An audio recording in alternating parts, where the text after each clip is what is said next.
Wateule ni kwanza, Julius Maricha wa The Citizen. Pili, Halima Mlacha wa Habari Leo. Tatu, Hamadi Rashidi wa The Loyal Media na UN Radio. 4, Leonard Mubale wa Trigen Media. 5, Philipo Mwihava wa Clouds FM. 6, Manire Jackton wa Jamhuri Media. Sasa hawa humo ndani tuzo zao mtazisikia kesho. Wanapewa tuzo ya aina gani katika orodha ya tuzo nyingi tulizo nazo. Wateule ambao ni vyombo vya habari ambao ni kwa mara ya kwanza tunafanya jambo hili kwa uzoefu wa miaka 15 ya agent ni kama ifuatavyo. Nikisema wa kwanza haimaanishi kwamba ndo wa kwanza kweli, nikisema wa mwisho haimaanishi ni wa mwisho. Tutayajua hayo kesho. Lakini kwanza ni Azam Media Group. Pili ni Nukta Africa. 3 ni Mwananchi newspaper.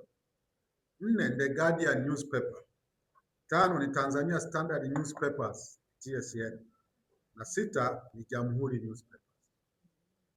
Hao ndio wateule vyombo vya habari.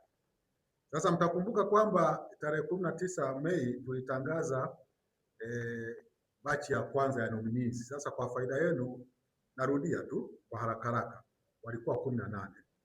Kwanza alikuwa Shabani Hamisi kutoka Nipashe, Simon Mkina kutoka Pambazuko Online, Daniel Samson kutoka Nukta Africa, Hiki Kanyika kutoka Sahara Media, Makrina Sioverwa kutoka Crown Digital, Esau Ngumbi kutoka Nukta Africa, Sanura Atanas kutoka Nipashe, Aberi Kilungu kutoka EATV, Francis Kajibu kutoka The Guardian, Devota Kiwelo kutoka Mwananchi, Vitusi Medadi kutoka The Guardian, Anton Wekaza Watetezi Online TV, Neema Aberi The Guardian, Isaac Karukumai Okonele FM, Joseph Krati The Chanzo, Kevin Makwinya Nukta Africa, Abdalla Kurwa ITV na Waida Muhammad Assalam FM.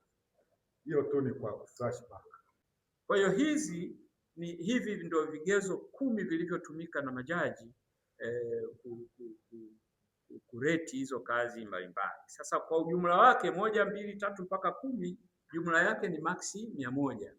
Sasa katika 100 kulingana na jaji alivyotoa, huyo mtu anaweza kuwa amepata 65, anaweza kuwa amepata 80 au amepata 70 au amepata 53 au amepata 99. Sasa jaji mmoja maxi zake zinaunganishwa na jaji mwingine na mwingine, and then unapata average.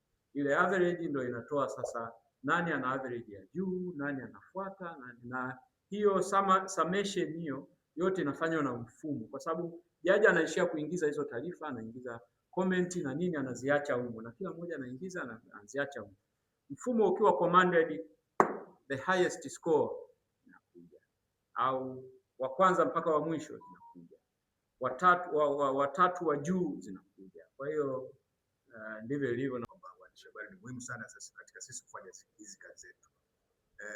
Kazi zetu zina kwa kiasi kubwa zinahitaji utoaji wa elimu kwa umma, kufikia umma kwa ujumla na kwa moja moja pia. Sasa waandishi wa habari wanatusaidia sisi kufikia umma kwa ujumla, kwa maana kwamba wananchi pale popote walipo, lakini hata pia viongozi ambao tunasema ndio decision makers wenye resources, na wao pia wanaweza kuwa na ushawishi kwa watu kuchukua hizi huduma muhimu za afya.